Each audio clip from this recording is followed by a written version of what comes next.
মন্ত্রী কাউকে দায় দায় চাপিয়ে বলুন বা দোষী হলেও বলে এড়িয়ে গেলে তো হবে না। জানতে চাই পুলিশের পক্ষ থেকে কি কোনো মামলা এখনো হয়েছে?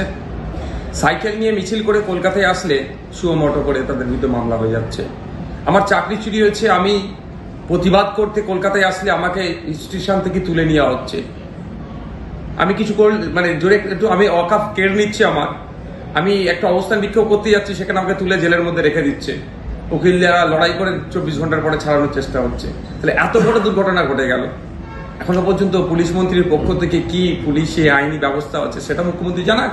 আর কে কার দায় ঠেলাঠেলি করছে? তো গোয়েঙ্কা বাবু ভাবছে যেন ব্যানার্জি বাবুদের দায় ঠেলাঠেলি হচ্ছে। এদের দায় ঠেলাঠেলিতে আমরা সাধারণ নাগরিকরা মরবো।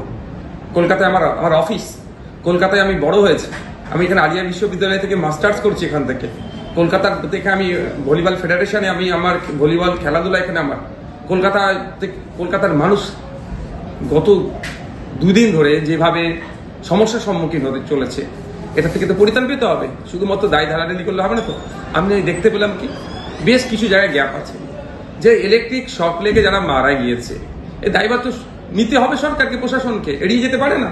এবার কাদের দায়িত্ব আছে, তারা দায়িত্ব কাজ পালন করতে পারছে না, তাদের বিরুদ্ধে ব্যবস্থা গ্রহণ করুন। সেটাও দেখি কিছু হচ্ছে না, শুধু দায় ঠেলাঠেলি হচ্ছে আর মিডিয়াতে চর্চা হচ্ছে। সেজন্য আমি আমার মানবিকতার খাতিরের জায়গা থেকে এসে আমি আজকে পিআইএল করেছি যে এইগুলোর নাগরিককে পরিষেবা দেওয়া দরকার। আজকে জনজীবন বিপর্যস্ত হয়ে যাচ্ছে। আপনারা অনেকে ভিডিও দেখিয়েছেন, অনেক ছবি দেখিয়েছেন, কিভাবে মানুষ বাসে উঠে যাচ্ছে, ওই বৃষ্টির মধ্যে অফিসে যেতে হচ্ছে, না গেলে তার মাইনে কাটবে। ম্যাক্সিমাম বেসরকারি সেক্টরে হচ্ছে। তো এই যে সমস্যা হচ্ছে, নাগরিক জীবন আগে বিপর্যস্ত হয়ে উঠছে। তো নাগরিক সুরক্ষা বলে কিছুই নাই কলকাতা শহরে। সেই জন্য আসছে আজ কোর্টের দ্বারস্থ হয়েছি। আশা করছি বিচারপতি ডাইরেকশন দেবে আগামী দিনে কলকাতা শহর সুস্থ থাকবে, কলকাতা শহর সচল থাকবে। আচ্ছা, মেয়র দাবি করেছিলেন মঙ্গলবার রাত 10টার মধ্যে জল নেমে যাবে, কিন্তু বাস্তবে এখনো কলকাতা শহরের অনেক অংশ জলমগ্ন। মেয়র সাহেব অনেক গল্প শোনান, কাজের কাজ কিছু হয় না। মেয়র সাহেবের কাজ হবে যদি মেয়র সাহেব যদি দায়িত্ব দেয় আমাদেরকে বলুক, আমরা নিয়ে যাচ্ছি। যেগুলো যে কলকাতা শহরের এই নিকাশি ব্যবস্থাকে ধ্বংস করেছে, যেখানে সেগুলো বুলডোজার চালাবে, জিজ্ঞাসা করুন তো। বৈধ তো অবৈধ নয় সেগুলো। আপনার ড্রেনগুলো, ম্যানহোলগুলো যেগুলো আছে সেগুলো কি পরিষ্কার করবে? সাথে সাথে এই কলকাতা থেকে যে বৃষ্টির জলগুলো গিয়ে যেখানে পড়ছে, সেই খালে পড়ছে বলুন, বিলে পড়ছে বলুন, যেখানে সেই জায়গাগুলো তো দখল হয়ে গেছে। ইস্ট ক্যালকাটা ওয়েটল্যান্ড ম্যানেজমেন্ট অথরিটির আন্ডারে যে জায়গাগুলো আছে, যে ওয়েটল্যান্ডগুলো আছে, সেগুলো আজকে আছে জীবিত। কলকাতার ফুসফুস বলা হয় ওয়েটল্যান্ডকে। আমাদের ভাঙড় বিধানসভায় একটা হেভি অংশ জুড়ে আছে, ক্যানিং পূর্ব বিধানসভার একটা হেভি অংশ জুড়ে আছে। সে জায়গাগুলো কোথায়? শাসক দলের ছত্রছায়া থেকে বাড়ি বানিয়েছে, প্রমোটিং করছে, ফলে এগুলো জায়গাগুলো কভারেজ হয়ে যাচ্ছে। ওয়েটল্যান্ডের একটা অন্যতম গুরুত্ব হচ্ছে যে দ্রুততার সাথে জলটাকে পানিটাকে শোধন করে নিতে পারে। সে ওয়েটল্যান্ড কি ধ্বংস করে দিচ্ছে। এখন মেয়র সাহেব টিভির সামনে বসে জ্ঞান দিচ্ছে। ওপেন চ্যালেঞ্জ আসুক তো, তর্ক বিতর্কে ডাকুক তো আমাদেরকে। সিভিল সোসাইটি আসবে। আমি অ্যাজ এ সিভিল সোসাইটির পক্ষ থেকে বলছি, আমি কোনো রাজনৈতিক দলের পক্ষ থেকে বলছি না। আসুক সামনে, আমাদের কথা বলবো আমরা। সিভিল সোসাইটির মানুষ, কলকাতার মানুষজন কথা বলবে, উত্তর দিতে পারবেন মেয়র সাহেব। যেখানে প্রশ্ন হচ্ছে, যেগুলো বলছে ওখানে প্রশ্ন করার জায়গা নাই। আপনারাই খুব বেশি, মানে মিডিয়া ছাড়া কোনো থার্ড কেউ কোশ্চেন করতে পারছে না। ওয়েটল্যান্ডগুলোকে ধ্বংস করে দিয়েছে। ওয়েটল্যান্ড যদি আজকে ঠিক থাকতো, কলকাতার যে জলাভূমিগুলো ছিল সেগুলো ঠিক কোথায়? 2011 থেকে 2025 কত পুকুরকে এরা, ডোবাকে এরা কলকাতা শহরেরকে ধ্বংস করে দিয়েছে। সেগুলো বুঝিয়ে এই প্রমোটারদেরকে দিয়ে অবৈধভাবে সেগুলোকে নির্মাণ করেছে। এগুলো জানেন না মেয়র সাহেব? এখন মানুষের কাছে ভালো শাস্তি চাইছে। 10টা মানুষের প্রাণ চলে গেল। শুধু মানুষ প্রাণ নয়, আরে কুমারটুলিতে অবস্থা দেখুন, যেখানে আজকে এই সময় তারা কোথায় যাবে? রাজ্য সরকারকে দায়িত্ব নিতে হবে, মিউনিসিপ্যাল কর্পোরেশনকে দায়িত্ব নিতে হবে, তার ক্ষতিপূরণের ব্যবস্থা করতে হবে। বই পড়াতে যান, সেখানে বইগুলোর কি অবস্থা হচ্ছে। ছোট ছোট আজকে শারদোৎসব আসতে চলেছে, মরশুম শুরু হয়ে গেছে। যে ফুটপাতে যারা বিক্রি করেন, তাদের মাল যেখানে রাখে সেগুলো সব আজকে বৃষ্টির জল গিয়ে সেখানে সব নষ্ট হয়ে গিয়েছে। এই দায়ভার নিতে হবে। এই দায়ভার থেকে এড়িয়ে যাওয়ার জন্য এই ধরনের গল্প শোনাচ্ছেন। কালকের মুখ্যমন্ত্রী বলেছিলেন যে টিভিসি প্রসঙ্গ টেনেছিলেন এবং ফারাক্কা ড্রেজিং এর কথাও বলেছিলেন। যদিও শুভেন্দু অধিকারী বলছেন যে এর সঙ্গে কোনো সম্পর্কই নেই কলকাতার জল জমার।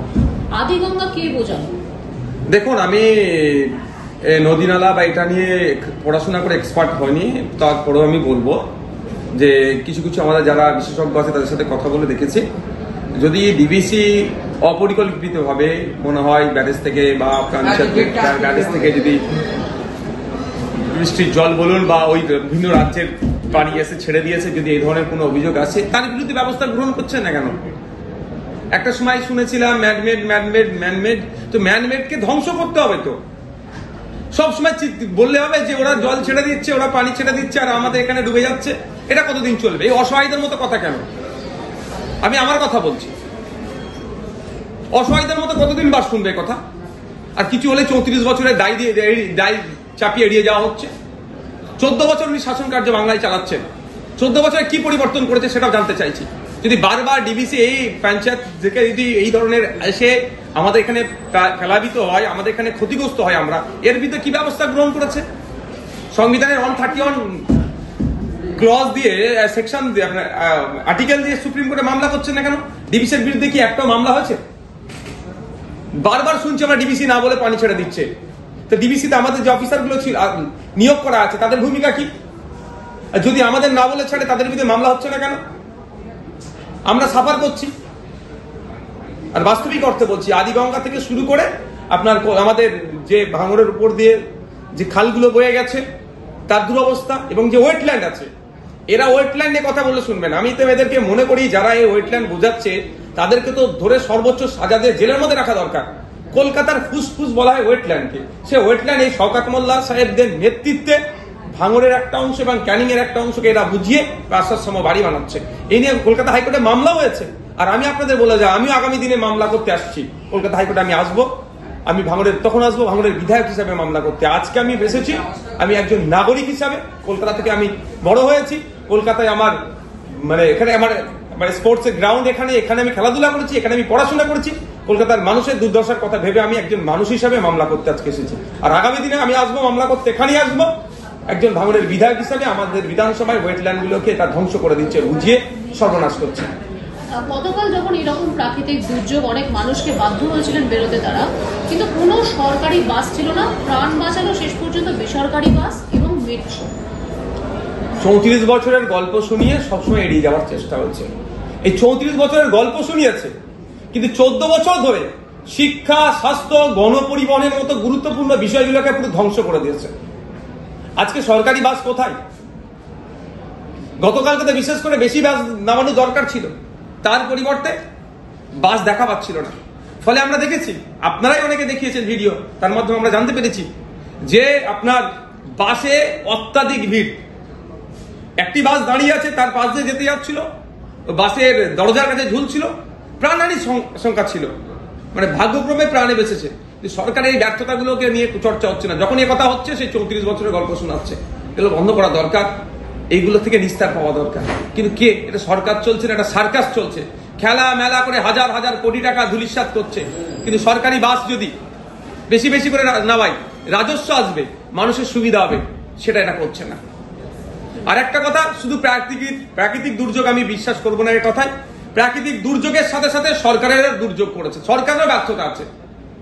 আমি একজন বাংলার নাগরিক হিসাবে আমার স্বাধীনচেতা আছে, আমার স্বাধীন চিন্তা ভাবনা থেকে দাঁড়িয়ে বলছি, যেমন প্রাকৃতিক দুর্যোগ হয়েছে, বৃষ্টি হয়েছে, তার সাথে সাথে সরকারের ব্যর্থতার জন্য গতকাল বা পরশুদিন রাত থেকে গতকাল পর্যন্ত, আজকে পর্যন্ত যে সমস্যার সম্মুখীন হতে হচ্ছে নাগরিককে, এর দায় সরকার এড়িয়ে যেতে পারে না।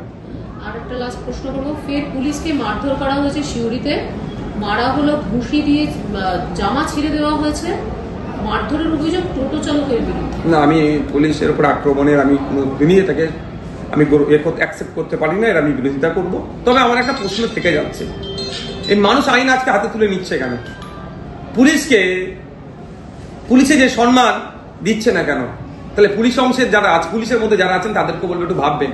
নিরপেক্ষতা বজায় রেখে আপনারা কাজ করুন, যথাযথ আপনারা পুলিশিং করুন, আপনাদের যে দায়িত্ব আপনারা পালন করুন। নিশ্চিতভাবে বিগত দিনে মানুষ যেমন আপনাদেরকে সম্মান শ্রদ্ধা করেছে, আগামী দিনেও করবে। এটা থেকে পুলিশ তার যে নৈতিক যে দায়িত্ব বা কর্তব্য সেটা বলে হয়তো কোনো জায়গায় তোলা তুলতে ব্যস্ত হয়ে যাচ্ছে। সব পুলিশ না, পুলিশের একটা অংশ। কোনো জায়গায় বিরোধীদেরকে আটকানোর জন্য তৎপরতা দেখাচ্ছে, কোনো জায়গায় শাসকের চাটুকারিতা করছে। ফলে পুলিশের প্রতি সাধারণ মানুষ বলুন বা অন্যদের বিভিন্ন শ্রেণীর মানুষ, এই আস্থা কমে যাচ্ছে। পুলিশের উপর আক্রমণ নেমে আসছে। আমি আবারও বলছি, পুলিশের উপরে আক্রমণকে কোনোভাবেই মেনে নেওয়া যায় না, এগুলো বরদাস্ত করা যায় না, এটা বন্ধ করতে হবে। আপনি কি সিএসসির কাছে